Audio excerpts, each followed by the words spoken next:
Deuteronomio 4, 20 al 24.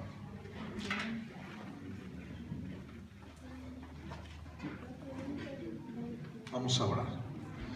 Señor Jesús, te damos muchas gracias, Dios. Un día más podemos llegar a tu presencia. Un día más, Señor, podemos encontrar tu rostro. Un día más, Señor, que podemos escuchar de tu palabra, Dios. Señor, hoy tan solo venimos, Padre, delante de tu presencia, Dios, y no solamente te cantamos, Dios, no solamente queremos llegar así, Dios, sino también queremos escuchar de tu voz. Señor, a ti sea la gloria y la honra, Padre, y Dios, que este día, Padre, tu palabra sea expuesta, que tu corazón, Señor, sea expuesto delante de nosotros, que seas tú, Señor, trabajando en nuestro corazón. Señor, te damos gracias por la grandeza de tu palabra, porque aún, Señor, podemos reunirnos y podemos estar en ella, Dios, y podemos dirigir nuestras vidas a través de ella. Gracias, Dios, te damos, Señor, y a nuestros hermanos que están siendo perseguidos, Dios, en este momento, en cualquier parte, Dios, del mundo, Padre, bendícelos, dales fuerza, Dios, y ayúdalos, Dios, a seguir adelante, a seguir dando testimonio, Señor, de quién eres tú, de lo que tú eres y que tú vendrás. Gracias, Dios, por tu amor y tu misericordia. En el nombre de Jesús. Amén. Deuteronomio capítulo 4, versículo 20 dice: Pero a vosotros Jehová os tomó y os ha sacado del horno de hierro de Egipto, para que seáis el pueblo de su heredad como en este día. Y Jehová se enojó contra mí por causa de vosotros, y juró que yo no pasaría el Jordán, ni entraría en la buena tierra que Jehová tu Dios te da por heredad. Así que yo voy a morir en esta tierra, y no pasaré el Jordán, mas vosotros pasaréis y poseeréis aquella buena tierra. Guardaos, y no os olvidéis del pacto de Jehová vuestro Dios, que Él estableció con vosotros, y no os hagáis escultura o imagen de ninguna cosa que Jehová tu Dios te ha prohibido. Porque Jehová tu Dios es fuego consumidor, Dios celoso.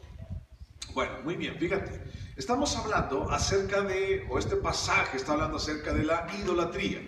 Y eso, hablar acerca de la idolatría, es algo que tú y yo ya a lo mejor sabemos mucho o hemos estado muy familiarizados con esto. Prácticamente todos los que estamos aquí hemos salido de esta práctica o todos estuvimos en esta religión popular, la cual pues estaba llena de situaciones como estas, ¿no? Sin embargo, si tú recuerdas la semana pasada, el pastor Labro nos hablaba acerca de que no solamente podemos enmarcar o podemos encuadrar el asunto de la idolatría en un asunto de imágenes o en un asunto de estatuas, las cuales delante de ellos la gente se puede inclinar para adorarlos. No solamente es eso, sino que él estaba hablando también en un plano diferente, en un plano espiritual, en un plano de nuestra alma, en el cual las personas podemos llegar a ser ídolos prácticamente de cualquier cosa. Podemos llegar a ser ídolos y adorarlos y venerarlos, y podemos llegar a postrarnos delante de ellos. Y no es necesario que tú vayas e inclines tu rodilla delante de el espejo, delante de tu yo mismo. O sea, no es necesario que tú vayas y, ay, qué bonito soy, qué chulo soy, cómo me quiero, y te inclines tus rodillas y, ay, cómo te quiero. Y no es necesario que hagas eso, porque eso es lo primero que se nos llega a la mente cuando hablamos acerca de idolatría. Y hablamos de idolatría y estamos muy familiarizados con cohetes y con fiestas y con danza y con torito y con quién sabe cuántas cosas, ¿no? Cuando hablamos de idolatría nos referimos a eso: mole con carnitas y banda y todo eso, no. Sin embargo, aunque lo sea y forme parte de esto, también esos dioses ocultos que nosotros tenemos en nuestro corazón, y a veces bien profundo, bien metidos adentro de nuestro corazón, causan una serie de estragos y una serie de situaciones que es precisamente la Biblia que habla acerca de esto. Y es precisamente de lo que hoy también podemos platicar. No es solamente algo evidente, algo que yo puedo tener en una repisa, algo que yo puedo tener en un lugar, en un nicho en mi casa, sino es algo que yo he hecho un altar y una repisa adentro de lo más profundo de mi corazón. Y allí puede caber cualquiera. Cabes tú, cabe una persona, cualquiera que sea su nombre, puede caber una situación, puede caber a una cosa como el dinero, como la belleza y muchas cosas más. Platicamos ya de eso la semana pasada. Pero hoy nos vamos a enfocar en algo diferente, pero relacionado a esto mismo. Y es que el pueblo de Israel, al encontrarse frente a la frontera con Canaán, Israel debía de entender quiénes eran, de dónde Dios los había sacado y cuál era el propósito de Dios para ellos. Y eso es algo muy sencillo, pero es algo también muy trascendental para todo el pueblo. Y estamos hablando de identidad, ¿ok? Cuando hablamos en el pasaje anterior, hablando de obediencia, yo les recordaba que la obediencia es parte de mi identidad como hijo de Dios. Eso significa que el ser obediente a la palabra de Dios es parte de mi ADN. Tiene que estar corriendo en medio de mis venas, por todo mi ser. Tiene que estar allí. Esa obediencia a la palabra de Dios tiene que estar allí. Si no, entonces, pues tengo que pensar en nacer de nuevo. Y ese es también un concepto que ya hemos platicado anteriormente. El ser nacido es de nuevo. Pero recordemos otra vez este asunto de la idolatría. Vamos a regresar a ¿no? Y entonces el pueblo de Israel tenía un propósito definido para ellos. Ellos no habían pedido un propósito. Y si tú recuerdas, ellos estaban en la tierra de Egipto. Estaban haciendo ladrillos y estaban muriendo de hambre y estaban muriendo siendo latigados y siendo maltratados allí en medio de la tierra de Egipto. Ese era el propósito que ellos tenían de vida. Y entonces tal vez durante 400 años, durante tanto tiempo, las personas, a lo mejor yo era esclavo allí en Egipto y yo tenía hijos. Y entonces la única esperanza que mis hijos tenían era poder vivir más tiempo que yo. Siendo esclavo, o tal vez morir antes que yo para no ser tan esclavo como yo. Entonces lo único que las personas podían aspirar allí en Egipto, en esta última generación, era morir siendo un esclavo. Y morir prácticamente, perder su vida trabajando para alguien más que los denigraba, que los golpeaba, y el faraón, ya sabes, les quitaba aún el estiércol para que pudieran hacer mejor ladrillos, todo. Entonces todo eso era un merequetengue allí en la nación de Egipto. Y entonces el pueblo de Israel no tenía ningún otro propósito. Las mujeres no tenían ningún otro propósito. Los hijos no tenían ningún otro propósito. Papá, ¿qué vamos a hacer el día de mañana? Vamos a salir a hacer ladrillos. Y llegaban 2 meses. Papá, estoy aburrido. ¿Qué podemos hacer? Vamos a hacer ladrillos. Oye, papá, mira que lo que pasa es que me dejaban en la escuela una tarea. ¿Tarea de qué? Pues cómo hacer ladrillos, ¿no? Y entonces era una constante en sus vidas durante 400 años. Al principio no fue así, pero durante los últimos años esto se acrecentó y esto se exacerbó de una manera tan fea para contra el pueblo de Israel. Entonces no tenían propósito alguno. Pero Dios los sacó de allí de Egipto. Dice la palabra del horno de hierro de Egipto. Los sacó y entonces Dios les dio un propósito para ellos. Ese propósito es parte de nuestra identidad. Nosotros estábamos destinados, dice 1 Pedro 1:18, fuimos rescatados de nuestra vana manera de vivir heredada de nuestros padres. Y entonces esa vana manera de vivir heredada de nuestros padres significa que ¿a dónde íbamos? ¿Cuál era nuestro propósito? Según la Biblia, nada. Algo vano es algo vacío, algo que no tiene propósito. Y entonces no había propósito en mi vida sino seguir la corriente que el mundo me dice. Y entonces la corriente del mundo te dice que tus hijos tienen que ser alguien en la vida y que tú eres alguien en la vida. ¿Quién sabe? Pero alguien, ¿no? Y que tienes que luchar por ser ese alguien y cosas así. Sin embargo, cuando conocemos a Dios, entonces Dios nos da un propósito diferente y una identidad definida, una identidad diferente a lo que el mundo piensa. Eso pareciera ser algo muy sencillo, pero es sumamente trascendental para el pueblo de Israel y para nosotros también, porque es en base a nuestra identidad que nosotros caminamos, decidimos y buscamos cosas a nuestras vidas y a nuestro parecer. Un ejemplo muy sencillo es tu identidad, ¿ok? Sin entrar en muchos detalles, porque ya sabes que está de moda este rollo, pero sin entrar en muchos detalles, o tú eres hombre o tú eres mujer. Y entonces tu identidad está basada en tu género. ¿Estás de acuerdo, no? O sea, o eres hombre o eres mujer, y entonces tu propósito está definido porque tú eres un hombre o tú eres una mujer. Y entonces, siendo un hombre o una mujer, tu propósito ya fue definido y tú vas y entonces decides en tu vida para buscar ese propósito y para alimentar ese propósito y para caminar en medio de ese propósito. Y entonces a lo mejor la mujer dice, bueno, algún día cuando es joven dice, me voy a casar, voy a tener una familia, voy a tener hijos. O dice el papá, el joven, ¿no? el hombre, algún día me voy a casar y algún día voy a tener esposa, voy a tener una familia y voy a tener hijos, ¿no? O voy a tener esa familia que yo tanto he querido.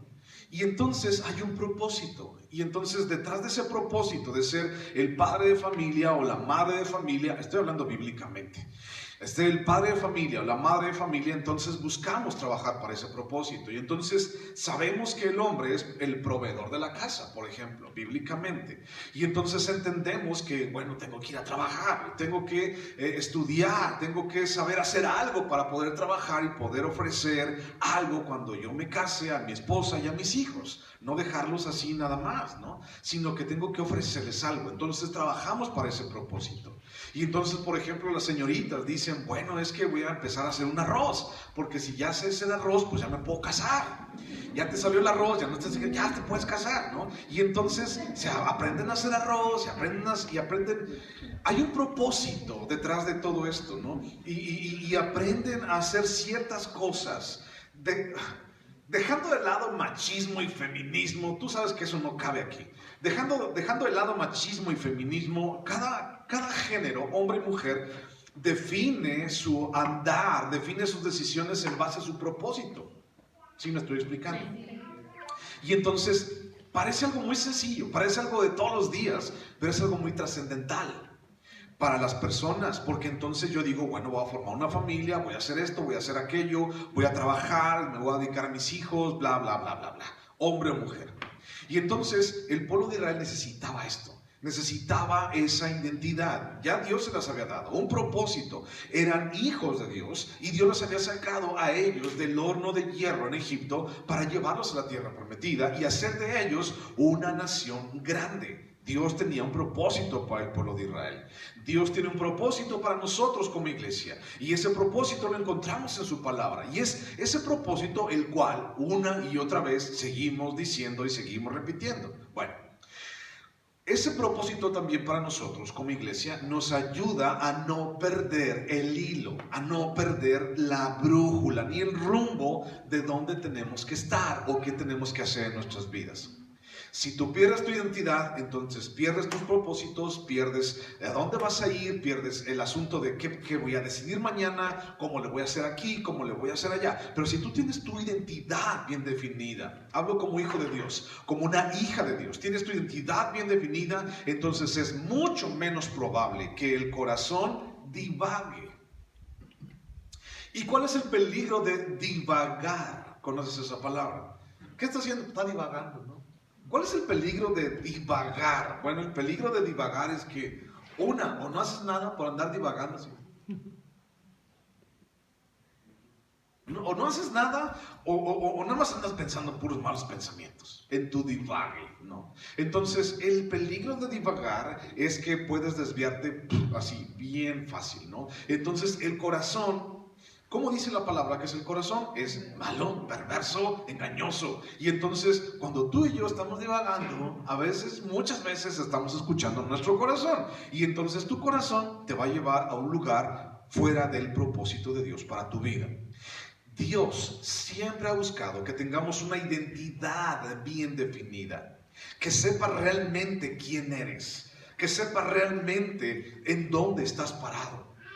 Regreso al asunto de los géneros. Y entonces, cuando tenemos una identidad bien definida, por ejemplo, yo veo una camisa, por ejemplo, una ropa, un estilo de ropa, y entonces tengo mi género bien identificado, tengo una identidad bien definida en mi vida. Entonces yo puedo decir, ay, es que como que esa camisa parece blusa, ¿no? como que está como que rara. Y entonces ya, vamos a verle la etiqueta que dice for woman, ¿no? Que significa para mujer. Y entonces dice, no, pues sí. O sea, o los zapatos, ¿no? Tengo ganas de comprarme unos zapatos, ¿no? Unos zapatos cómodos y todo. Y de repente ves unos zapatos. Y el asunto es de que los ves así. Y dices, pues, sí son o no son, o a ver cómo se me ve ahí en el pie. El asunto ahorita con este rollo de la identidad es que se está mezclando demasiado. Y ya no se sabe si son zapatos de mujer o unisex. Antes había peluquerías para hombres, ¿no? Y ahorita hay estéticas para todos, para unisex para todos. Entonces se pierde ese asunto. Ahora antes los pantalones eran pantalones de hombre, ahorita ya no sé si son pantalones de qué, ¿no? Todos entubados, así. No sabemos, y entonces se pierde una identidad. Cuando tenemos una identidad bien definida, entonces es menos peligroso de que nosotros divaguemos. Y Dios nos da esa identidad junto con el propósito y el mecanismo para lograr ese propósito también. O sea, no solamente te deja allí, sino que te da una identidad, te da un propósito y te da un mecanismo para que tú logres ese propósito. Entonces, yo no sé cómo ser papá. Aquí está el mecanismo. Yo no sé cómo ser hijo. Ahí está el mecanismo. Yo no sé cómo. Ahí está el mecanismo. Tenemos que buscar ese mecanismo para lograr ese propósito. Lo que pasa con el corazón y su perversión y sus engaños es que es muy fácil de seducir. Nuestro corazón es bien fácil de seducir, es bien fácil de convencer y es sumamente fácil de dejarse convencer de que una mentira no es mentira. ¿Ok?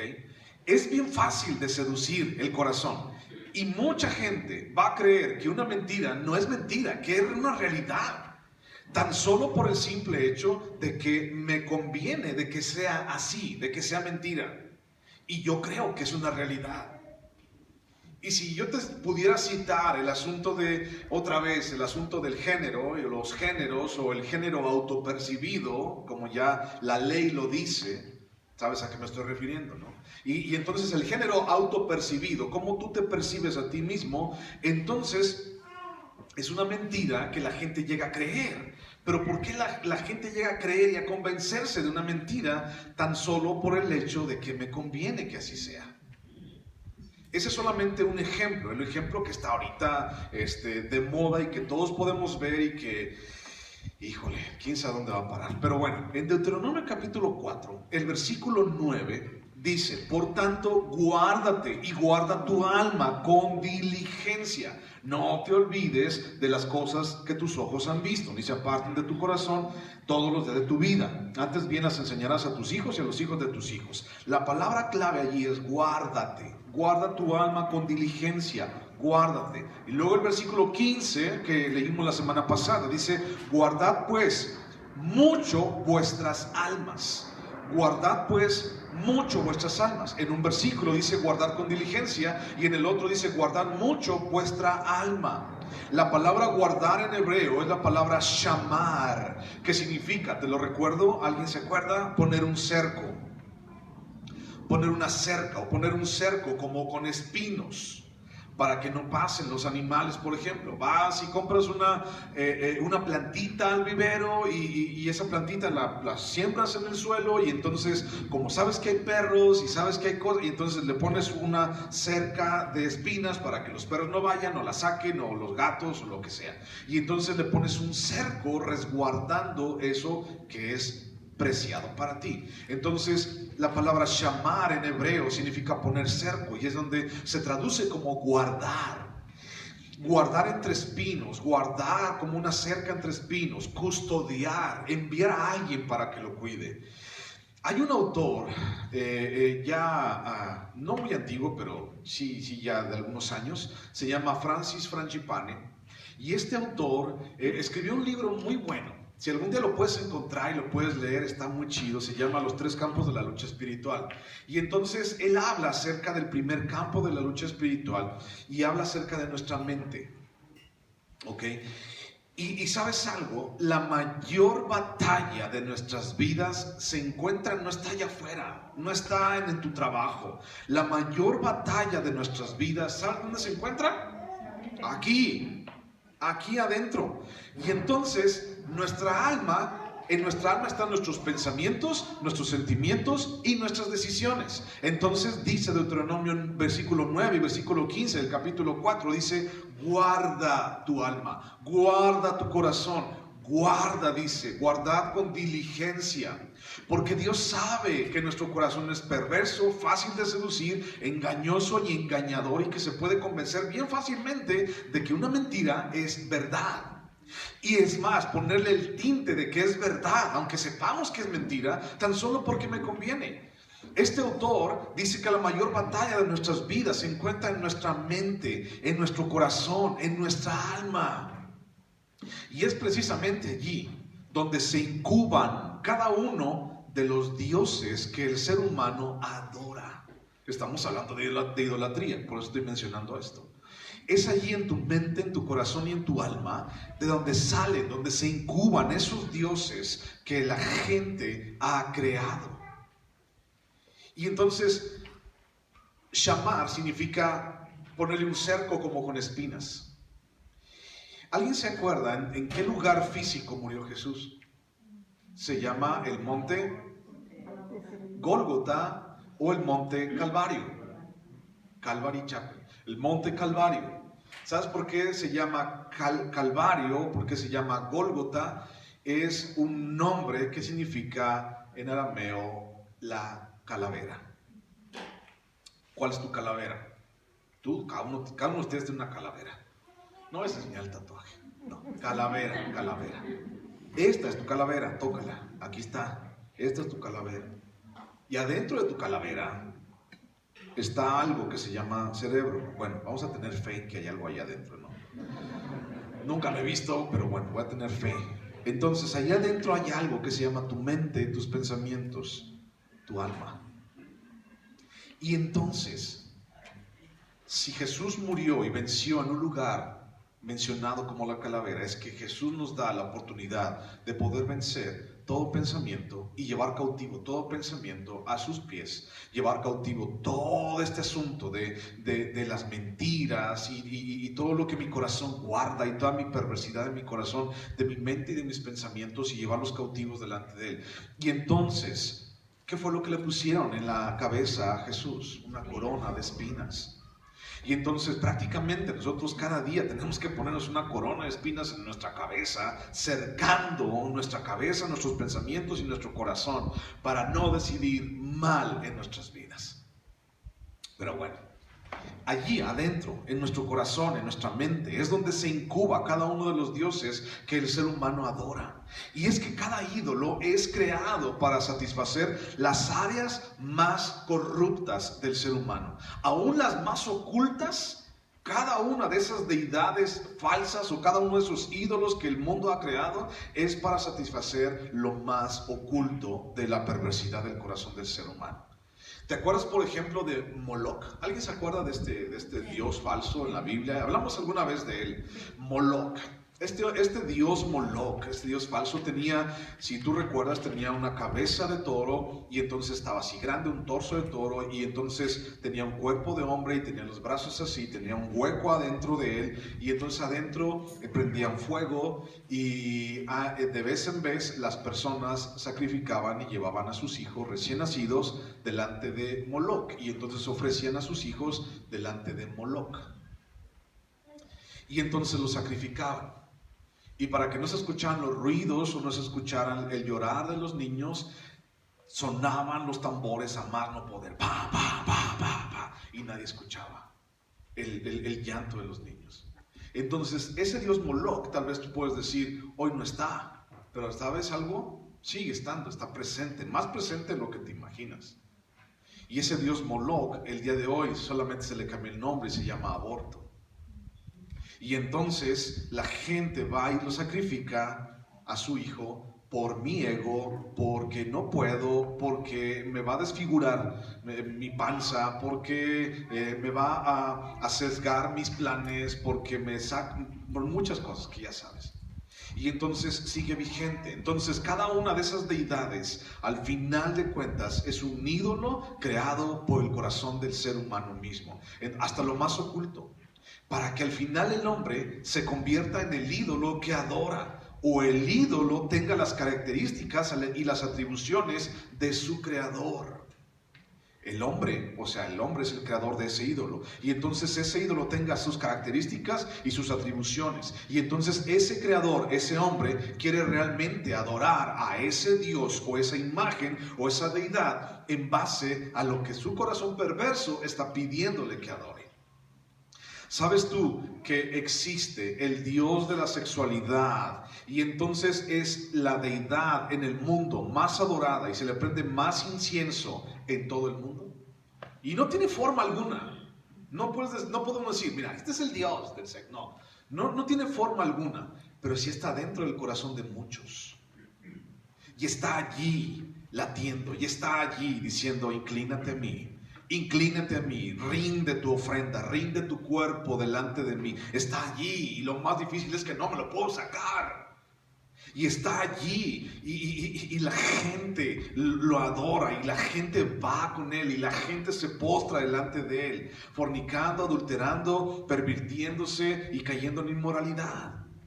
Y no solamente con algo físico, sino también en mi mente y en mi corazón. Ya lo dijo Jesús, no solamente el hombre que toma a una mujer extraña, adultera con ella, sino aquel que piensa en su corazón y la desea, ya la regó.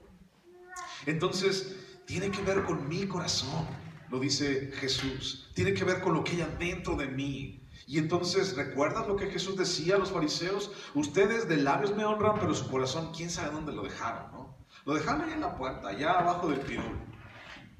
Y entonces ustedes nada más vienen y me dicen algo, pero lo que ustedes dicen no concuerda con lo que están haciendo. Vamos a buscar unos pasajes que tienen que ver mucho con la idolatría, y estos te pueden ayudar mucho cuando estás compartiéndole a alguien acerca de esto, ¿no? Salmo 115, es un salmo bien famoso. Salmo 115. Salmo 115. Versículo 3, Salmo 115, 3. Dice así, nuestro Dios está en los cielos, todo lo que quiso ha hecho. Los ídolos de ellos son plata y oro, obra de manos de hombres. Tienen boca, mas no hablan. Tienen ojos, mas no ven. Orejas tienen, mas no oyen. Tienen narices, mas no huelen. Manos tienen, mas no palpan. Tienen pies, mas no andan. No hablan con su garganta. Semejantes a ellos son los que los hacen y cualquiera que confía en ellos. Entonces, un ídolo va a llegar a tener las características y atribuciones de su creador. Y entonces, realmente esa persona que quiere adorar ese ídolo va a ser un ídolo en base a lo que su perversión quiere realmente adorar, realmente a lo que le interesa. Estoy hablando de áreas corruptas dentro del corazón del ser humano. Y entonces el dinero, ya sabes, el amor al dinero es la fuente de todos los males, la sexualidad y mil cosas de las que podemos hablar. Ya también Lalo tocó algunas de esas la vez pasada, que muchos de nosotros caímos allí, ¿no? O prácticamente todos caímos. Entonces, esos ídolos han formado se han formado a partir de lo que yo quiero, a partir de mis intereses. Estoy hablando del ser humano en general, a partir de lo que cómo es que yo quiero que luzca, cómo es que yo quiero que parezca, ¿no? Y entonces vemos a la diosa por ejemplo, de la fertilidad, y vemos al dios de la guerra, y cosas así. Son solamente ejemplos. Todos ellos tienen las características y atribuciones de su creador, o lo que el creador, el ser humano, quiere realmente adorar. Isaías capítulo 44.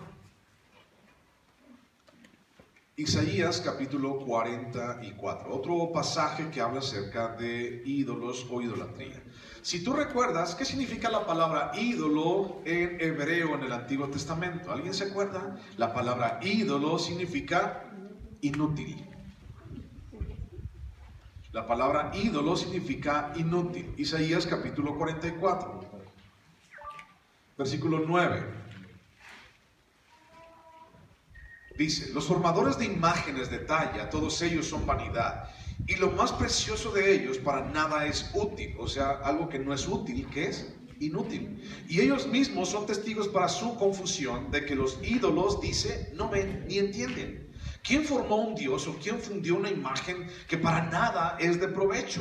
He aquí que todos los suyos serán avergonzados, porque los artífices mismos son hombres. Todos ellos se juntarán, se presentarán, se asombrarán y serán avergonzados a una. El herrero toma una tenaza, trabaja en las ascuas, le da forma con los martillos y trabaja en ello con la fuerza de su brazo. Luego tiene hambre y le faltan las fuerzas, no bebe agua y se desmaya. El carpintero tiende la regla, lo señala con almagre, lo labra con los cepillos, le da figura con el compás, lo hace en forma de varón, a semejanza de hombre hermoso para tenerlo en casa. Corta cedros, toma ciprés y encina que crecen entre los árboles del bosque, planta pino que se críe con la lluvia. De él se sirve luego el hombre para quemar y toma de ellos para calentarse. Enciende también el horno y cuece panes. Hace además un dios y lo adora. Fabrica un ídolo y se arrodilla delante de él. Parte del leño quema en el fuego, con parte de él come carne. Prepara un asado y se sacia. Después se calienta y dice: oh, me he calentado, he visto el fuego. Y hace del sobrante un dios, un ídolo suyo. Se posa delante de él y lo adora y le ruega diciendo: líbrame, porque mi Dios eres tú. No sabe ni entiende, porque cerrados están sus ojos para no ver y su corazón para no entender. No discurre para consigo, o sea, no se dice a sí mismo, mí mismo. No tiene sentido ni entendimiento para decir: parte de esto quemé en el fuego y sobre sus brasas cocí pan, asé carne y la comí. Haré del resto de él una abominación. Me postraré delante de un tronco de árbol. 20. De ceniza se alimenta su corazón engañado. Su corazón engañado le desvía, para que no libre su alma ni diga: no es pura mentira lo que tengo en mi mano derecha. Entonces, a final de cuentas, ¿en qué se convierte un ídolo o una imagen de talla? Se convierte en ceniza. De ceniza se alimenta, su corazón engañado le desvía. Nuevamente vemos el papel del corazón del ser humano. Un corazón que se engaña a sí mismo, un corazón que se cree a sí mismo sus propias mentiras. Ahí mismo en Isaías capítulo 46, versículo 1, dice: se postró Bel, se abatió Nebo, sus imágenes fueron puestas sobre bestias, sobre animales de carga. Esas cosas que vosotros solíais llevar son alzadas cual carga sobre las bestias cansadas. ¿A alguien le es familiar eso? ¿Qué pasa en las festividades? ¿Verdad? Ahí mismo, capítulo 46, versículo 5, dice: ¿a quién me asemejáis? Está hablando Dios. ¿A quién me asemejáis y me igualáis y me comparáis para que seamos semejantes? Sacan oro de la bolsa y pesan plata con balanzas, alquilan un platero para hacer un dios de ellos, se postran y adoran. Se lo echan sobre los hombros, lo llevan y lo colocan en su lugar, y allí se está, y no se mueve de su sitio. Le gritan y tampoco responde, ni libra de las tribulaciones. ¿Por qué no responde y por qué no se mueve de su lugar? Pues porque no puede caminar. Tiene pies y no camina. ¿Y por qué no responde? Pues porque no tiene vida. Tiene boca, pero no puede responder. Solamente es una talla, es un palo tallado que la gente se inclina delante de él. El gran problema del ser humano es, fíjate, escucha esto, el gran problema del ser humano es querer gobernarse a sí mismo, dirigirse a sí mismo y mandarse a sí mismo. Ese es el gran problema del ser humano. Y en Dios, pues estamos hablando de Dios, Jesucristo, el creador del universo, el santo de Israel, el poderoso de Israel. Y en Dios, el ser humano no va a encontrar eso. ¿Qué? Querer gobernarse a sí mismo, dirigirse a sí mismo y mandarse a sí mismo. En Dios no vamos a encontrar eso, mi hermano. Por tanto, si no puedo encontrar eso que yo quiero en Dios, entonces me voy a fabricar un Dios a mi talla. Me voy a fabricar un Dios a mi medida. Me voy a fabricar un Dios que me guste. Me voy a fabricar un Dios el cual se acomode a mis intereses, a mi talla. Cuando tú vas y compras una ropa, cuando tú vas y compras una camiseta, un pantalón, una blusa, unos zapatos, pues te los compras de tu talla, ¿no? O sea, no te compras unos zapatos, o sea, no calzas del 7 y te compras unos zapatos del 3. ¿Alguien pudiera comprar eso? Y aunque sea, le quieres hacer la cenicienta o al ceniciento que te quepa, no te va a caber. Tienes que comprar el 7 desparramado porque tu pie bonito y sedoso y chulo no te cabe. Y entonces tienes que encontrar algo de tu talla. ¿Sabes que mucha gente en algún momento ha llegado a pensar que calza de un cierto número de su zapato o calza de cierta talla porque siempre le obligaron a pensar de esa manera? ¿Quién de ustedes, así, no, pero no me vean, nada más piénsenlo, quién de ustedes tuvo hermanos mayores? O fuiste hermano mayor y entonces tus hermanos chiquillos, ¿no?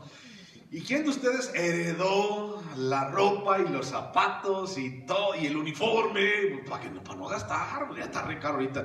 ¿Quién de ustedes heredó lo de sus hermanos? ¿Alguno de ustedes, sea hombre, sea mujer? Es que es de mi hermano, pero no te importa, hombre, tú póntelo. Y entonces, ¿a cuál de ustedes le pasaron los zapatos de tu hermano que te quedaban grandes? ¿A alguien le pasó eso? Bueno, yo fui el primogénito, entonces no tenía hermanos grandes, por así decirlo. Pero sí me llegaban a regalar ropa, y ropa de a veces personas más grandes que yo, y pues yo me las ponía. Y entonces pues yo pensaba que era de una talla, ¿no? Y entonces ahí traía los pantalonzotes. O de repente me regalaban zapatos, y ahí traía los zapatotes chacualeteando. Y ahí andaba, pero pues yo andaba así. Y el asunto es también que cuando tú vas, compras algo a tu medida, a tu talla. Ahora, fíjate bien, aquí quiero que reflexiones acerca de esto. Ten cuidado de no enseñar a tus hijos, escucha esto, está chido. Ten cuidado de no enseñar a tus hijos a obtener todo lo que quieran, a la hora que quieran y de la forma que quieran. ¿Ok? Ten cuidado con eso. Porque de lo contrario, ese niño en el futuro se va a convertir en un fabricante de ídolos y de imágenes. ¿Por qué, pastor? Pues porque, o sea, no se va a ir a fabricarlos y así, a hacerlos de yeso. Los va a fabricar en su corazón. Y entonces todo lo que yo quiero y se acomoda a mí porque todo me lo dieron, entonces yo lo quiero todo, y cuando llego delante de Dios y Dios no me lo da, entonces yo me voy a fabricar uno mismo. Y entonces mucha gente vive así. Te voy a decir otra cosa. No quiero ventanear a nadie, ¿verdad? Pero pues es parte de la vida, y creo que tú también pasaste por eso, muchos de ustedes. Cuando yo era chico, chamaco, joven, niño, pues ya sabes, ¿no? Todos teníamos zapatos. Y entonces, o tenis, o te compraban unos tenis, o a mí me los compraban. Y yo me tenía que acabar esos tenis. O sea, era algo así de ley. No era así como que, ay, ya no me gustaron. No, era, te los acabas. Y entonces, aunque estuvieran todos lisos de abajo, mientras no hablaran tus tenis, te los tenías que poner. El día que ya empezaban a hablar tus tenis, pues ya así como que ya le tenemos que comprar zapatos al chiquillo, ¿no? Pues sí, porque ya estaban hablando a los zapatos o los tenis de la escuela. Mientras no pasara eso, tú tenías que ponerte tus tenis. Y entonces yo fui acostumbrado, y hasta la fecha, el día de hoy, fui acostumbrado a explotar los tenis, a explotar la ropa hasta que ya no dé más. Porque en su tiempo no había. Es algo así como, ¿qué de comer? Sopa. Y te la comes. Y te aguantas. Porque no hay otra cosa. Pero el día de hoy, de repente, fíjate, muchos de nuestros hijos ya no han sufrido eso. Porque nosotros mismos de repente nos hemos dado así como la tarea de, es que para que no sufra igual que yo. Para que no tenga las mismas carencias que yo tuve. ¿No? Y ahí estás, trabaje horas extras y hartas horas extras para que tu hijo no pase por lo mismo que tú pasaste, para que no ande con zapatos hablando inglés y español allí en la escuela. Y entonces tratas de darle lo mejor. Sí, eso está muy chido, pero ten mucho cuidado de no crearle a tu hijo una dependencia de esto, de que no lo enseñes a obtener todo lo que quiere, a la hora que quiera, de la forma que quiera, porque si no, cuando sea grande se va a convertir en un fabricante de ídolos en su corazón. Porque entonces esto ya no lo quiero y entonces voy a donde a mí se me acomode. Esto ya no me gusta y entonces voy a lo que se me acomode. O sea, cuando te daban sopa para comer, o sea, tú no preguntabas. Algunos de ustedes, a ver, neta, a ver, cuando eran chamacos, llegaban y preguntaban qué había de comer, la verdad. No, o sea, llegabas y decías, tengo hambre más, aquí está, pum. Y te comías lo que era, lo que había ese día. Pero nuestros hijos, y me incluyo, nuestros hijos están más acostumbrados a, ¿qué hay de comer? ¿Y ahora qué hay? No, mira, y esto no me gusta. Es que a mí no me gusta eso, a mí no me gusta aquello, a mí no me, es que me da guácala. Cuando a nosotros nos daba guácala, ¿qué te decía tu mamá cuando te daba guácala? El brócoli. ¿Sabes qué me decían a mí? Digo, no los quiero contanear, ¿verdad? Pero...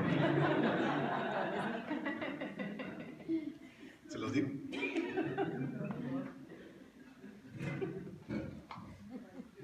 Mi papá tenía una jarrita rosa, me acuerdo de esa jarrita rosa, con una manguerita que estaba así por abajo. Y yo decía siempre, ¿para qué esa jarra rosa con esa manguerita? Entonces siempre decía, o te comes esto, o te lo meto por la bativa. Y entonces yo pues en mi ingenuidad yo decía, ¿qué es la bativa? ¿Qué es la bativa? Pues yo nunca fui así melindroso, entonces yo me comía el brócoli, yo me comía todo eso. Nunca me enteré de qué se trataba eso. Hasta que crecí, un día me acordé, ya sabes de tus traumas pasados, me acordé y dije, pues ¿qué será eso, no? Y entonces lo busqué en San Google, ya sabes que todo te da. Y entonces lo busqué y dije, ¡oh! Dios fuerte y perdonador, qué bueno que me comí los brócolis. Qué bueno que me comí la sopa de fideos. Qué bueno, porque yo nunca había... Si no sabes qué es eso, pues pregúntale a alguien más. Entonces, si tú estás acostumbrado, si tú le acostumbras a tu hijo a que tú le das el momento en que quiere, entonces tu hijo se va a hacer un fabricante de ídolos, se va a hacer un fabricante de imágenes. Y esto tiene que ver con el corazón. Porque entonces tu hijo se va a convertir en alguien que no acepta quien lo mande, quien tenga autoridad sobre él, ni quien lo gobierne. Porque va a querer hacer todo a su propia manera. Y es el gran problema del ser humano. El problema del ser humano es precisamente que él quiere gobernarse a sí mismo, dirigirse a sí mismo y mandarse a sí mismo. Versículo 20 de Deuteronomio. Dice, pero a vosotros Jehová os tomó y os ha sacado del horno de hierro de Egipto para que seáis el pueblo de su heredad como en este día. Dice, pero a vosotros Jehová os tomó y os ha hecho suyos. En otras palabras, a vosotros, ¿a quién? Al pueblo de Israel. Y también está hablando para ti y para mí como iglesia. Dios nos ha tomado y nos ha hecho suyos, ¿ok? Nos ha librado del horno de hierro, dice el versículo. Nos ha sacado del horno de hierro de Egipto para hacernos a sí mismo, para Él. Entonces Dios nos ha libertado. Él tiene el derecho sobre nosotros. Y eso muchas veces se nos olvida, mi hermano. Se nos olvida que Dios tiene el derecho sobre nuestra vida. Que Él nos liberó para que pudiéramos hacerlo no para que pudiéramos hacer lo nuestro, sino para que pudiéramos hacer lo suyo, lo de Él, lo que a Él le interesa, los intereses y sus planes, no los míos, no los nuestros. Y entonces regresando a los chamacos que no quieren, entonces cuando se topan con Dios y se dan cuenta de que Dios no nos va a dejar hacer todas las perversiones de su corazón, pero ellos están acostumbrados y emberrinchados en que todo les dan sus papás, entonces van a tener un gran choque espiritual con la voluntad de Dios en sus vidas algún día. De verdad, me he encontrado con mucho de este asunto, de un choque espiritual. Es que ¿por qué Dios? Es que ¿por qué Él me prohíbe esto? Es que ¿por qué Él me prohíbe aquello? Conocí a un joven hace mucho tiempo ya. Conocí a un joven que sus papás le daban explicación de todo. O sea, papá, ¿por qué pasó la mosca? Ah, hijo, lo que pasa es que papá, ¿por qué huele feo por allá? Pues es que, mira, a lo mejor hay un animal muerto que anda por allá de aquel lado, vamos a buscarlo después para que tus naricitas no se digan, ay, es que huele feo, después. Y entonces le daban explicación de todos sus papás. Y preguntándole a sus papás por qué le dan explicación de todo, decían, pues es que yo no quiero que mi hijo sea un ignorante, yo no quiero que mi hijo le tomen el pelo, yo quiero que le digan por qué son las cosas, no nada más que se las den. Bueno, ese niño creció, llegó a ser grandote y llegó a ser parte de la alabanza. Y entonces un día el pastor de esa iglesia, fulana de tal, le dice, ¿puedes? No le dijo, pues, le dijo, vente a tocar. O le dijo, ven, toca. Y entonces le dijo el chiquillo, o el joven, le dijo, ¿por qué? Estaban en un servicio y el pastor le dijo, ven a tocar. ¿Por qué? Ven a tocar, por favor. Sí, pero ¿por qué? Yo estoy acá sentado, o sea, ya se acabó, ya pusimos. Sí, pero ¿por qué? Bueno, fue la última vez que tocó ese día. Y entonces le dijo el pastor, ya no vas a volver a tocar. Porque tú estás en rebeldía, porque tú no puedes hacer eso. O sea, si te estoy diciendo algo, tienes que venir a hacerlo. Y entonces decía, sí, pero ¿por qué? O sea, si hoy preguntas, ¿por qué huele feo? Pues quién sabe, huele así, huele. Estamos en el rancho, o sea, ¿qué explicación quieres que te busque? No puedo tenerla en este momento. Así mismo con Dios. Muchas veces Dios te va a decir, quiero que hagas esto. Y tú dices, ¿por qué? No. Y a veces Dios te va a decir, con una cachetada bien fuerte, te va a decir, porque soy Dios, mijito. Hazlo, ya, no estés preguntando. Así como tu mamá, cómete la sopa. O si no, la bativa te va a conocer, ¿no? Y entonces, si no acostumbramos a nuestros hijos a eso, van a tener un gran choque cuando sean adultos.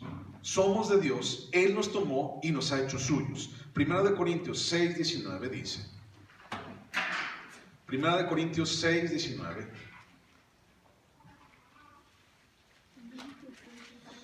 Dice, ¿o ignoráis que vuestro cuerpo es templo del Espíritu Santo, el cual está en vosotros, el cual tenéis de Dios y que no sois vuestros? O sea, aquí Pablo le está diciendo a los corintios, dice, Corintios, ustedes piensan que son suyos, pero no son suyos, de ustedes mismos, son de Dios, no sois vuestros. Mi vida no es mía, Él la compró. 1 Corintios 6:19 y 20. Porque habéis sido comprados por precio. Glorificad pues a Dios en vuestro cuerpo y en vuestro espíritu, los cuales son de mi propiedad. Los cuales son de, a mí se me pega la gana hacer lo que yo quiera. ¿Qué dice allí? Los cuales son de Dios. Entonces, no hay para dónde te hagas. Es sopa de fideo, mijito, y te la comes. ¿O cómo quieres que te la comas? Allí mismo, en 1 Corintios, ya me perdí, 1 Corintios, pero capítulo 7, ya no el 6, sino el 7, dice el versículo 22. Dice, porque el que en el Señor fue llamado siendo esclavo, liberto es del Señor. Asimismo, el que fue llamado siendo libre, esclavo es de Cristo. ¿De quiénes somos esclavos? De Cristo. El que fue llamado en Cristo es esclavo de Cristo. Por precio fuisteis comprados. No os hagáis esclavos de los hombres. No os hagáis, a ti te hablo. No os hagáis esclavos de los hombres. Y sabes que muchas veces nos hacemos esclavos de los hombres al querer darle rienda, no solamente a los hombres, sino a nosotros mismos.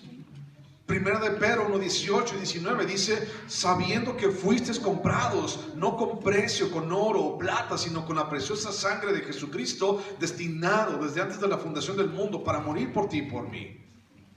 Eso es lo que Él ha hecho por nosotros. Nos compró y su sangre nos ha hecho libres. Pero no es una libertad para que nosotros andemos haciendo lo que se me pega la gana, sino una libertad para decir, Señor, soy libre de servirte. Señor, soy tu siervo, soy tu esclavo. Señor, haz lo que tú quieras hacer con mi vida.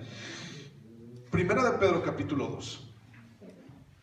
Primera de Pedro capítulo 2, versículo 15. Primera de Pedro 2:15 dice, Porque esta es la voluntad de Dios, que haciendo bien hagáis callar la ignorancia de los hombres insensatos, como libres, pero no como los que tienen la libertad como pretexto para hacer lo malo, sino como siervos. ¿De quién? De mi corazón, de mis intereses, de mi perverso y engañoso corazón. ¿De eso soy siervo? No, soy siervo de Dios. Entonces, dice el versículo 20 de Deuteronomio: pero a vosotros Jehová os tomó y os ha hecho suyos. Se nos olvida muchas veces.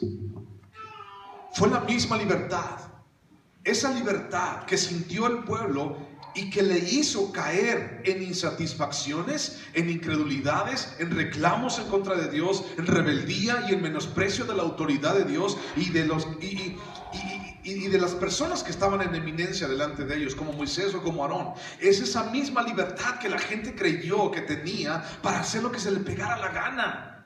Es esa misma libertad que el día de hoy también es un cáncer dentro de las iglesias. Y entonces esa libertad con que ellos pensaron que eran libres les provocó 40 años de estar en un desierto. 40 años, pensaron que eran libres, pensaron que todo iba a estar chido, pensaron que ellos iban a ser los dueños de su vida, lo pensaron. Y lo único que pudieron rescatar fue 40 años de estar vagando en el desierto. Usualmente la voluntad de Dios es llamado para la gente allá afuera. Usualmente la voluntad de Dios, o seguir la voluntad de Dios, hacer la voluntad de Dios, es llamado un sistema represivo. Es que tú vas a la iglesia, ahí te reprimen, ¿verdad? Se es llamado un sistema represivo, un sistema retrógrada, un sistema obsoleto, un sistema limitante. Muchas veces la gente se expresa así de hacer la voluntad de Dios. Es un sistema que limita tu identidad. Es un sistema que limita tu evolución como ser humano. ¿A poco hemos evolucionado los hombres en otro género, ¿no? O sea, eso llamas evolución.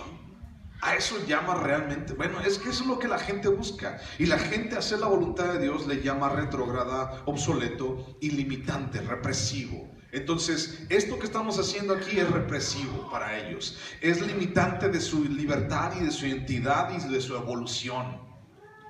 Pero la Biblia lo llama, todo lo que hacemos aquí, la Biblia lo llama gracia, lo llama misericordia y lo llama amor. Dios no te pone las cosas a ti y a mí en un sistema de te voy a limitar, te voy a reprimir. Nos pone en un sistema de amor, de misericordia y de gracia, porque sabe lo perverso que es nuestro corazón y sabe que vamos a decidir mal. Así, realmente. Primera de Juan, capítulo 5. Primera de Juan, capítulo 5, versículo 1.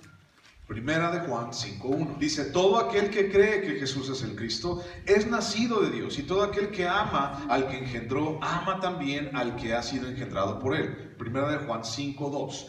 En esto conocemos que amamos a los hijos de Dios, cuando amamos a Dios y guardamos sus mandamientos. Pues este es el amor a Dios, que guardemos sus mandamientos. Y sus mandamientos son bien pesados, son bien duros, nadie los puede hacer, dice ahí, ¿verdad?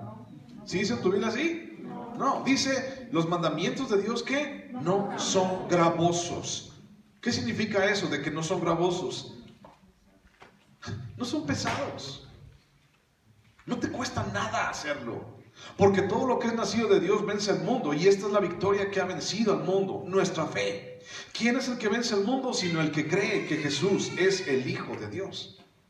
Entonces, en estos versículos hablamos de identidad. Dios nos da una identidad, somos hijos de Dios. Nos habla acerca de que somos transformados para servirle. Nos da un propósito y también nos dice, es por causa de agradecimiento. Es un amor revelado a nosotros. La palabra de Dios, la voluntad de Dios, es el amor de Dios revelado a nuestras vidas.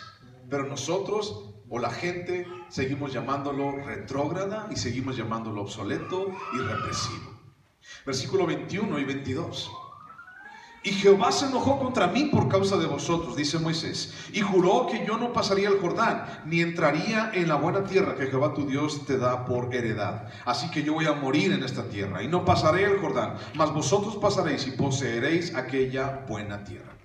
Jehová se enojó, dice, se enojó contra mí, dice Moisés, por causa de vosotros.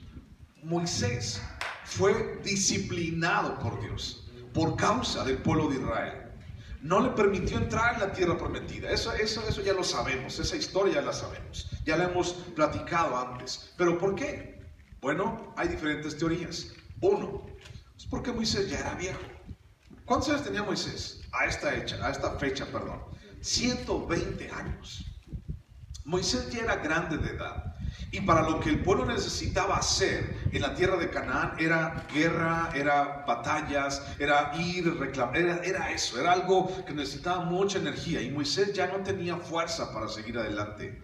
Y entonces tal vez por eso, ¿no? Otra cosa, la 2, dice, es que nadie podía estar por encima de la ley y de Dios. Ni siquiera Moisés podía estar por encima de la ley. Y eso nos da a entender que nadie puede estar jugando con Dios. Nadie puede estar por encima de lo que Dios dice. O 3, el propósito de la ley llamado Moisés. Vamos a poner de un lado, el propósito de la ley llamado Moisés terminaría para dar paso a un Salvador que se llamaba Josué. Y Josué era el que iba a llevar al pueblo de Israel a la tierra prometida. El nombre Josué, ¿alguien de aquí se llama Josué? ¿O no saben que se llama Josué? Bueno, el nombre Josué es una derivación del hebreo. Es lo más parecido. Es una como una derivación de la palabra en hebreo, que es Yahshua o Josué, Joshua o Yahshua. ¿Te suena? A los Josués en inglés, si se quieres ver muy nice, ¿cómo te llamas? Joshua, ¿no? Ya, le pones ahí a tu hijo Joshua. Y entonces Joshua viene de la misma raíz que es Yeshua. ¿Alguien sabe qué significa la palabra Yeshua? ¿O cuál es ese nombre? Cuando el nombre Yeshua en griego, que es el Nuevo Testamento, se empieza a latinizar, cuando el griego se convierte a latín, entonces se le pone a Yeshua, se le pone Jesús. Entonces, Josué, el nombre de Josué y el nombre de Jesús, en etimología y en la raíz es lo mismo. El Salvador o la salvación proviene de Dios. Ese es el significado de Josué o de Jesús. La salvación proviene de Jehová, de Jesús, de Dios. Entonces Moisés, siendo la ley, tendría que terminar para que entonces Josué, el Salvador, viniera a nosotros. Y es que el asunto es, busca Hebreos capítulo 7, y es que el asunto es de que nosotros seguimos siendo seres humanos. Y Moisés era ser humano, y Josué era ser humano. ¿Y qué tiene que ver eso? Bueno, Hebreos capítulo 7, versículo 22, dice, ¿lo tienes? Hebreos 7, 22. Dice, por tanto, Jesús es hecho fiador de un mejor pacto. Y los otros sacerdotes llegaron a ser muchos, debido a que por la muerte no podían continuar. Mas este, por cuanto permanece para siempre, tiene un sacerdocio inmutable, por lo cual también puede salvar perpetuamente a los que por él se acercan a Dios, viviendo siempre para interceder por ellos. Porque tal sumo sacerdote nos convenía, santo, inocente, sin mancha, apartado de los pecadores y hecho más sublime que los cielos, que no tiene necesidad cada día, como aquellos sumos sacerdotes, de ofrecer primero sacrificio por sus propios pecados y luego por los del pueblo, porque esto lo hizo una vez para siempre, ofreciéndose a sí mismo. Es decir, cuando hablamos de Moisés, hablamos de que era un hombre que estaba cansado, era viejo y que tenía que terminar su ciclo. Y nos da la idea precisamente de que la salvación no está en los hombres. La salvación está en Jesús, el eterno, el que nunca, el que no está muerto. Murió, sí, pero murió por mí y resucitó al tercer día. Y eso es lo que yo proclamo. Y entonces en base a que resucitó, yo tengo vida eterna. En eso es lo que yo creo. Y entonces Moisés, siendo la imagen de un hombre, tiene que morir. Tiene que terminar para que entonces Jesús florezca, para que Él se enaltezca. Una parte muy grande de nuestra idolatría son las personas. Líderes, cantantes, artistas, deportistas, gobernantes, amantes, maestros, padres, hijos, mujeres, hombres, líderes religiosos han llegado a ser nuestros ídolos. Cuando hablamos de cantantes y gente famosa, dicen, es que es mi ídolo, ¿no? Y yo soy su fans. Es mi ídolo y yo lo amo con todo mi corazón. No me conocen, no saben ni cómo me llamo, pero yo lo amo, ¿no? Con todo mi corazón. Y luego llega allí el artista y dice, los amo a todos ustedes. Sí, pues les das harto de dinero. ¿Cómo no te va a amar? Dame dinero, yo también te digo que te amo. Pues sí. Y entonces los líderes religiosos se han convertido también en ídolos en muchas ocasiones. Y aquí quiero hablar no quiero hablar de los de afuera, quiero hablar de los de casa y de nosotros mismos, llegando a ser pastores, líderes religiosos que mucha gente ha llegado a idolatrar. Ahorita voy a seguir con eso. Y otro ídolo que yo puedo tener, hablando de personas, soy yo mero, yo mismo. Y de hecho hay una palabra, egolatría.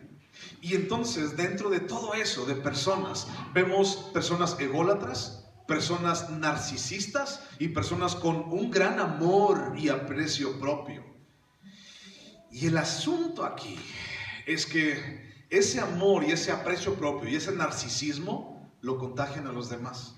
O sea, ya no es suficiente de que yo me ame a mí mismo, sino todos ámenme a mí también, por favor, porque si no me voy a sentir mal. Juan capítulo 12, versículo 24 y 25 dicen: cualquiera que quiera salvar su vida en este mundo, la perderá. Pero el que pierda su vida por causa mía, la salvará para vida eterna. Entonces, hablando acerca de personas, hablando acerca de mí mismo, entonces es muy fácil de que yo quiera guardar mi vida, de que yo quiera amarme a mí mismo, y prácticamente todo el sistema educativo, el sistema social, el sistema financiero, todo el sistema en el cual estamos involucrados, significa o habla acerca de amarte a ti mismo. Amarte a ti mismo. Juan 12, 24 y 25. Amarnos a nosotros mismos. Pero entendemos que la palabra nos dice una y otra vez que no tengo que amarme a mí mismo, sino tengo que morir a mí mismo. Isaías capítulo 44. Isaías capítulo 44, otra vez, hablando acerca de la idolatría. Isaías 44, versículo 6, dice: así dice Jehová, Rey de Israel y su Redentor, Jehová de los ejércitos: yo soy el primero y yo soy el postrero, y fuera de mí no hay Dios. Fuera de mí no hay Dios. Ya me estoy tardando poquito, pero déjame decirte esto. Hemos llegado a idolatrar personas. Tanto, y voy a hablar de líderes religiosos, porque a lo mejor puedes tener un cantante ahí que te gusta todo, pero no llega a tanto, ¿no? Pero entonces tienes un líder religioso que en alguna ocasión, y no es porque tú lo hayas querido, sino porque él mismo lo implantó en ti, y se para cualquier pelón, chaparro y patas flacas enfrente de ti, y por su mismo narcisismo te hace creer a ti que no está ni pelón, ni prieto, ni tiene las patas chuecas. Y lo peor es que tú lo crees. Y dices: ay, qué grande cabellera tiene, está pelón. Ay, qué bonito, mira, camina. Pues sí, está todo chueco. Pero tú te la crees. ¿Por qué? Porque ese narcisismo y ese amor propio se llega a contagiar. Y entonces tú puedes identificar este tipo de personajes mucho cuando ese personaje no deja que nadie le llame la atención, no se somete a ninguna autoridad fuera de la iglesia, les dice a la gente de adentro: así se hacen las cosas aquí y así lo vamos a hacer. Ancina se llama, y ancina quiero que le digas. Y si no te gusta, te condenamos y te maldecimos y te echamos toda la maldición del cielo y del infierno sobre ti porque te saliste de nuestra cobertura. ¿Alguien conoce a alguien así? ¿Verdad que sí? Y déjame decirte algo. No importa la luz que una persona emane, no importa la hermosura de esa persona que tenga, No importa el talento, el carisma, el poder, la autoridad de nadie, no importa. Hebreos capítulo 12 dice: puestos los ojos en Jesús, el autor y consumador de mi salvación. Si tú dejas de poner los ojos en Cristo, entonces vas a poner los ojos en los hombres. Y muchos de nosotros, en base a su historia y testimonio, hemos salido, y yo me incluyo, hemos salido de un lugar en donde se llegó a adorar al hombre. Y se llegó a idolatrar al hombre. ¿Verdad que sí? Se llegó. Y muchos salimos huyendo tal vez. O muchos fuimos participantes de eso también. Y estábamos cegados. Y estábamos dentro de ese narcisismo. Y estábamos dentro de ese amor propio. Y aunque tuviera las patas chuecas y estuviera todo feo, decíamos: ¡ah, qué bueno! ¡Qué ungido! El apóstol. Puestos los ojos en Jesús. Y no te estoy diciendo esto de que yo soy mejor que ellos. Te estoy diciendo que pongas tus ojos en Jesús. Porque yo puedo ser peor que ellos. Mi corazón puede ser más perverso que el de ellos. Yo puedo estarte engañando el día de hoy. ¿Estás de acuerdo? Puedo estarte engañando. Y puedo, mira, así, manipular la palabra de Dios para engañarte lo que yo quiero que pienses. Y para desprestigiar a X, Y o Z. Yo puedo hacerlo bien fácil. Y por eso es tan importante que abras tu Biblia. Y por eso es tan importante que el Espíritu Santo esté entre nosotros. Últimos versículos para acabar, 23 y 24. Guardaos, no os olvidéis del pacto de Jehová, vuestro Dios, que Él estableció con vosotros, y no os hagáis escultura o imagen de ninguna cosa de que Jehová tu Dios te ha prohibido. Porque Jehová tu Dios es fuego consumidor, es un Dios celoso. No os hagáis escultura, Dios es celoso. Si Dios no perdonó a Moisés al pecar, sino que recibió castigo Moisés, entonces no pienses que Él nos va a perdonar a nosotros si nos volvemos a otros dioses. Tomémoslo a Él, a Dios, y la obediencia a Dios, tomémosla en serio, mi hermano. Dios no está jugando a ser tu Dios. Dios no está jugando a ser tu Salvador. Él dio a su único hijo por ti y por mí, y lo mataron en una cruz. Para que tú y yo hoy pudiéramos tener libertad. Y para que tú y yo hoy pudiéramos abrir nuestros ojotes, cuál grandes son, y poder saber la verdad de la palabra de Dios. Y para que tú y yo podamos tener libertad y quitarnos todo ese lastre del pecado, y poder servir a Dios con todas mis fuerzas y con todo mi corazón y con todo lo que soy, en agradecimiento y teniendo una identidad en Él. Para eso murió. Él no está jugando a ser Dios en tu vida. Él no está jugando a ser tu Salvador. Él no está jugando, pero los seres humanos lo hacemos. El pecado más recurrente de Israel, ¿sabes cuál fue? La idolatría. Lo puedes ver en todo el Antiguo Testamento. El pecado más recurrente de Israel fue la idolatría, y en el Nuevo Testamento siguió siendo la idolatría. Y Jesús está condenando a los fariseos y dice: ustedes se creen los Juan Camaney de aquí de Israel, pero ustedes son sepulcros blanqueados. Les dice, están mal. El pecado más recurrente de Israel fue la idolatría, pero no porque hayan tenido una gran influencia politeísta alrededor de ellos. El pueblo de Israel, la tierra de Canaán, está en medio de muchas regiones o de muchos países que creen en muchos dioses. Egipto, por ejemplo, tenían más de 1500 dioses. La India, el día de hoy tiene, fíjate bien, el día de hoy tiene alrededor de 330 millones de dioses. La India. El pueblo de Israel fue idólatra, sumamente idólatra, sí, pero no porque hayan tenido muchos dioses alrededor de ellos para seducirlos o para engañarlos, no, sino el pueblo de Israel fue idólatra por causa de su dura cerviz y de su corazón perverso y engañoso y no arrepentido, porque nunca quisieron seguir la voluntad de Dios, sino que se buscaron hacer su propia voluntad para su propia vida. El mal más grande del ser humano es querer gobernarse a sí mismo, mandarse a sí mismo y regirse a sí mismo. Y nadie más fuera de mí. Lo puedes leer en tu casa, te lo voy a dejar de tarea. Segundo libro de Reyes, capítulo 22. Segundo libro de Reyes, capítulo 22, del versículo 3 hasta el capítulo 23, versículo 3. 22:3 al 23:3. Búscalo en tu casa. Ahí habla acerca de un rey llamado Josías. Este rey Josías llegó al reino de Israel cuando tenía 8 años. Era un niño cuando llegó al reino. A los 18 años estaba remodelando el templo de Dios. Y entonces, adentro del templo, así en el rincón más recóndito, encontraron el libro de la ley de Dios. Y el rey Josías rasgó sus vestiduras y entonces dijo: ¿cómo es posible que nuestros padres hayan hecho tal atrocidad, hayan olvidado el libro de la ley y lo hayan puesto en un rincón? O sea, no había ahorita como que cada quien tiene una Biblia. O sea, era nada más una o poquitas, y entonces las tenían ahí guardadas, empolvándose en el rincón, así en el rincón. Ya no saben ni qué tienes, allá en el rincón de los cachivaches, allí. Y allí estaba pudriéndose la ley de Dios.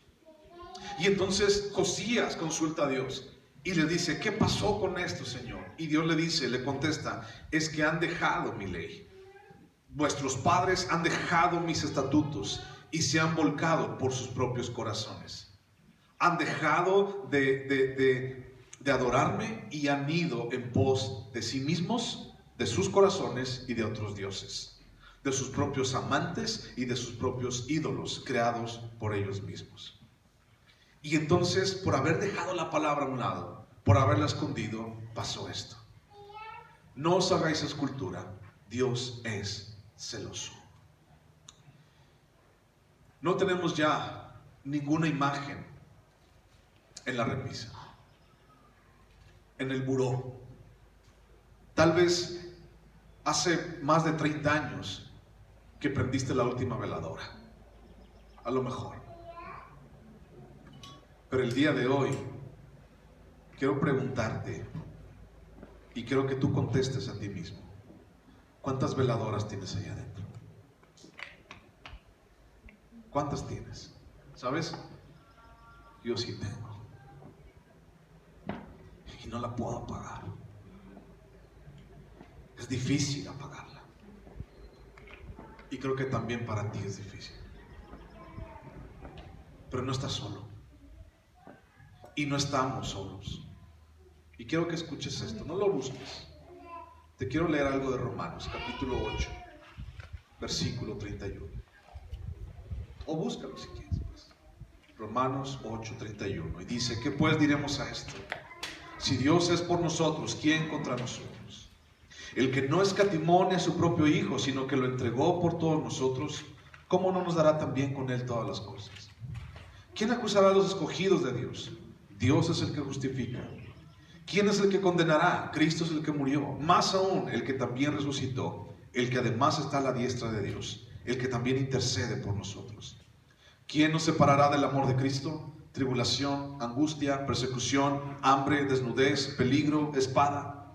Como está escrito: por causa de ti somos muertos todo el tiempo, somos contados como ovejas de matadero. Antes, en todas estas cosas somos más que vencedores por medio de aquel que nos amó.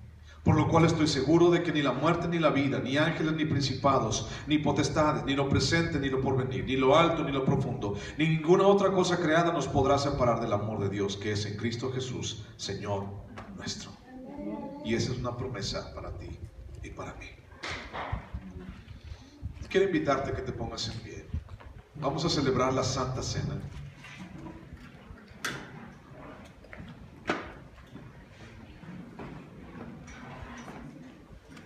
Y mientras pasamos, vamos a pensar en todo esto que hablamos el día de hoy. ¿Qué tanto tengo de eso adentro de mí? ¿Y qué tanto necesito a Dios en mi vida? ¿Qué tanto necesito que Dios sea aquel, el que rompa con todo eso? Entonces, cierra tus ojos, vamos a orar.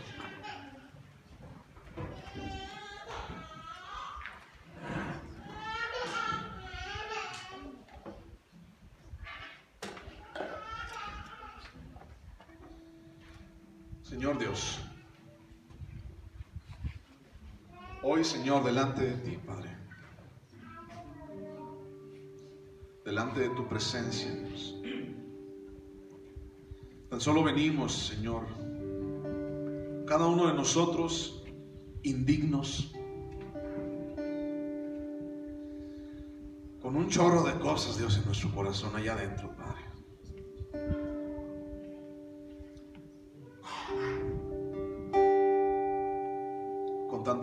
Con tanta hipocresía, Dios, con tanta falsedad y mentiras que hemos llegado a creer aún de nosotros mismos.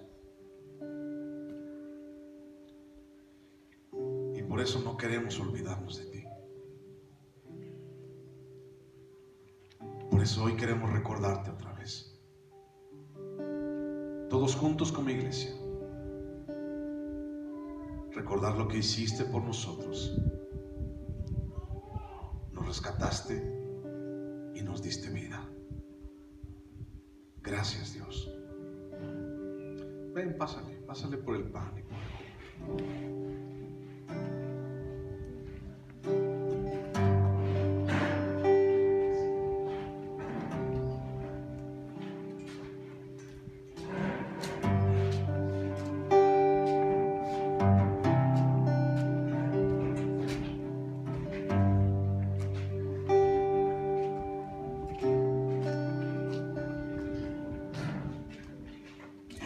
Escuchar tu dulce voz, rompiendo el silencio en mi ser. Sé que me harías estremecer, me harías llorar o reír y caería rendido ante ti, y no podría estar ante ti escuchándote hablar sin llorar como un niño, y pasaría el tiempo así sin querer nada más que escucharte hablar.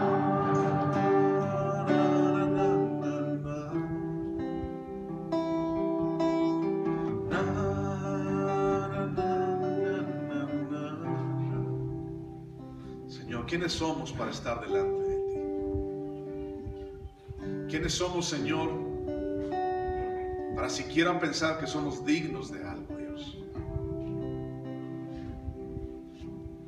Lo que hoy, Señor, tenemos y lo que hoy celebramos y recordamos es por causa tuya nada más.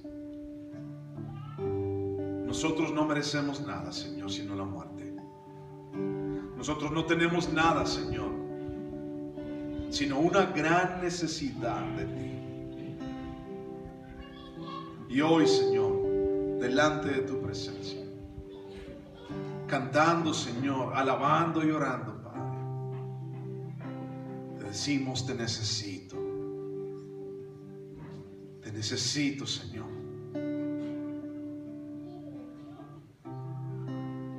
Muestra mis pecados, aún los que me son ocultos. Muestra mi idolatría, Señor, aún la que me es oculta y la que no me doy cuenta. Tú no juegas, Señor, a ser Dios. Tú no juegas a ser mi Salvador. Decidiste morir en la cruz como un criminal, Jesús. Decidiste morir para que hoy yo pudiera tener vida.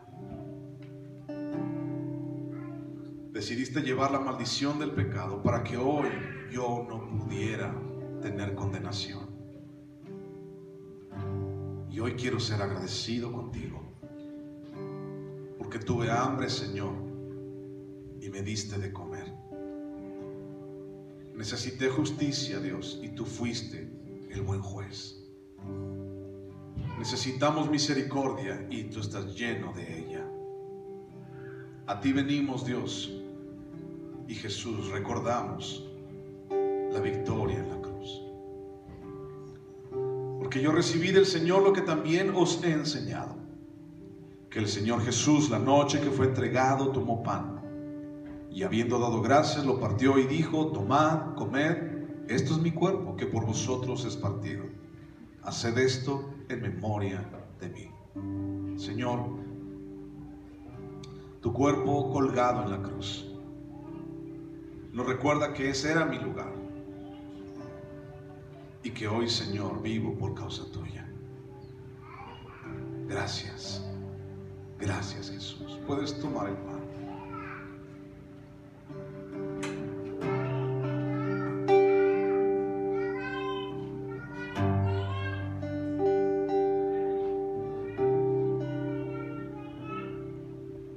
Asimismo, tomó también la copa después de haber cenado, diciendo: esta copa es el nuevo pacto en mi sangre. Haced esto todas las veces que la bebiereis en memoria de mí. Así pues, todas las veces que comiereis de este pan y bebiereis esta copa, la muerte del Señor anunciáis hasta que Él venga. Tu sangre derramada en la cruz, Jesús, selló el pacto para que nosotros hoy podamos tener una esperanza firme, eterna y real. ¿Quién nos podrá separar de ti, Jesús? Porque tu sangre ha firmado ese pacto, y no hay nadie más grande que tú. No conozco otro, no hay Dios fuera de ti. Gracias por morir en la cruz, en mi lugar, en el nombre de Cristo. Amén. Puedes tomar el jugo.